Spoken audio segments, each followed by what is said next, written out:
Good afternoon, everybody. Are you guys having a wonderful day at the Columbus Zoo and Aquarium? Well, that is what we love to hear. My name is Katie. My name is Sarah. And we have a very wild Africa show for you guys to see today. Have you guys been up to the new Heart of Africa yet?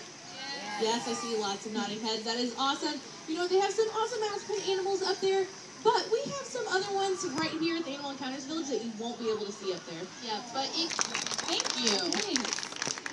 And you know, I feel really sticky all of a sudden. I think he had a lot of fruit on his feet from those treats. Sarah, sorry to tell you, but Poe doesn't, his hands aren't sticky because of the fruit that he's eating. Bush babies actually pee on their hands and then they wipe it on their feet. That's how they mark their territory. So I'm Poe. Yes, you're part of his territory now. Like Sarah said, Poe is a nocturnal animal, but there are other nocturnal animals that you can find in Africa, like Barbie. And Barbie is an African crested porcupine. She is awesome, and you guys will notice that the tips of her hair and quills are white. And this is actually great camouflage for a nocturnal animal. As she's roaming around in the grasslands, those white tips are going to look just like grass blowing in the wind. So it's a great way for her to camouflage in. Now, sometimes when she's wandering around at night, she may encounter different types of predators, maybe a lion or a hyena maybe. And if they come a little too close to her, she's going to give them a lot of different warning signs. She'll stick up her quills and make herself look twice as big as she actually is. She'll stomp her feet. She may even rattle her quills, and it kind of sounds like a maraca, but to an animal, that can be a pretty scary sound. And if that lion or hyena just doesn't get it, she'll actually turn around and run backwards right into them, and then she's going to hightail it out of there, and so are they. That was Barbie, our African crested porcupine. Thank you. We can't talk about fast animals without thinking of the very iconic African cheetah. That's not it. That's Carlisle. He is a yellow lab. Behind Carlisle will be Zimba, and Zimba is an 11-month-old cheetah. So she's not quite full grown yet, but she's getting there. Now, this is an amazing wild athlete. They can reach speeds of 60 to 70 miles per hour, and they have a lot of tools on their body that help them do that. So you guys may notice as she's sitting on that box, you can see the tips of her claws are sticking out. Well, cheetahs have semi-retractable claws, which means that their claws are always out just a little bit. That way, when they're running across the grasslands, they can get excellent traction, kind of like how a football player or a soccer player wears cleats. That is their built-in cleats. You guys will also notice she's got those awesome tear marks. Our athletes mimic that using eye black across their eyes. It helps keep the sun out of her eyes as she's hunting. This is one of the few daytime cat hunters in Africa. So having that nice black tear mark running down your face allows you to keep your eye on your prey. Now, wonderful day at the Columbus Zoo and Aquarium. Oh, well, my name is Katie. And I'm also Katie. And welcome to our Birds of a Feather show. This guy is Lurch, and Lurch is a North American turkey vulture.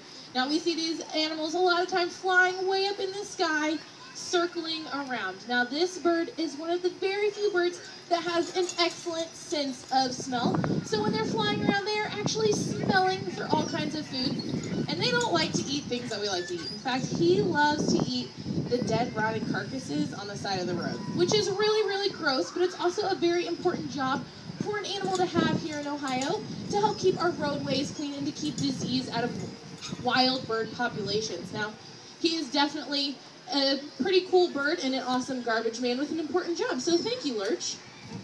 You guys can see him showing off those legs now. Now, of course, you guys can see where he gets that name, red-legged Sarayama. But they love to eat little things like mice and rodents and even snakes and lizards, just like this one. Now, Kevin has a very special way that he hunts, and I don't think that's food, Kevin. He has a very special way that he hunts. He will actually stalk the grasslands using those tall legs and look for a lizard or a rodent basking on a rock, and then he'll take it over to his favorite rock and give it a nice big slam just like that. Now, it looks pretty silly, but it's actually really important for him because as he is slamming that lizard on that rock, he is, number one, killing that animal, and number two, he is turning it into lizard jello. Now, we like to eat jello, but do any of you guys want to have lizard jello for lunch? No, I wouldn't want to have lizard jello for lunch either. But for them, it is a tasty snack. Now, after he turns into lizard Jell-O, if he can't swallow it whole, he'll use the big talons on his feet and that nice, strong, and sharp beak of his to rip apart that meat and have a nice snack. So definitely a great natural behavior. And thank you, Kevin, for coming out here to see us. Thank you, guys.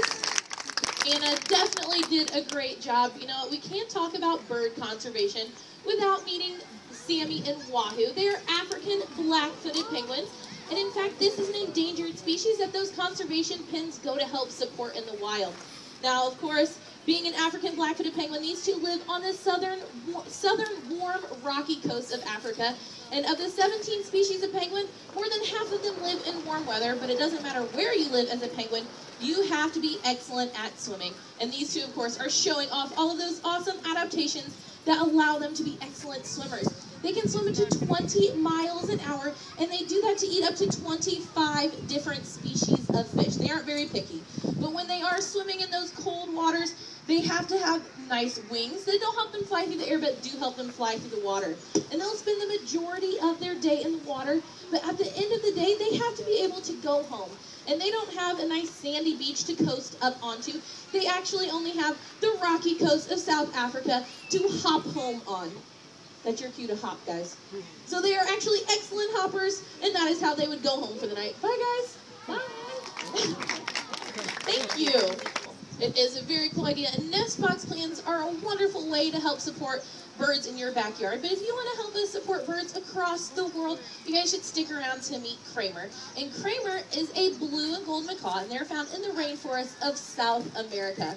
Now, Kramer here at the zoo has a very, very important job. She is helping us to save birds, and she does that by taking donations right from you, and then she'll take it from you and stick it right there in her box. Now, 100% of whatever you donate will go straight to helping birds across the world. But if you donate $2, you'll get a bird conservation pin just like our volunteer got. Now, our world wouldn't be the same without the beautiful birds that live in it and the important jobs that they do. And it's actually our responsibility to help them soar into the future. Hopefully we'll see you up here after the show. If not, fly away and have a great day at the Columbus Zoo and Aquarium. Bye. Thank you.